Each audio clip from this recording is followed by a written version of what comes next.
ایک شہید جو اپنے خون کا ایک ایک قطرہ اللہ رب العزت کے دشمنوں سے لڑتے ہوئے قربان کر دیتا ہے، اتنی تکلیفیں اور مشکلات جھیلنے کے بعد اسے شہادت کا ایک عظیم مرتبہ حاصل ہوتا ہے۔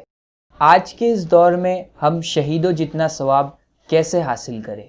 حضرت ابو ہریرہ رضی اللہ تعالیٰ عنہ سے مروی ہے کہ حضور رحمت عالم صلی اللہ علیہ وآلہ وسلم ارشاد فرماتے ہیں، میری امت میں انتشار پھیل جانے کے بعد جو میری سنت پر مضبوطی سے عمل پیرا رہا اس کے لیے 100 شہیدوں کا ثواب ہے۔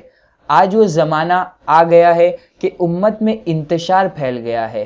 اگر ہم سنتوں کے مطابق اپنی زندگی کو گزارے تو حدیث پاک کے مطابق ہمیں 100 شہیدوں کا ثواب حاصل ہوگا۔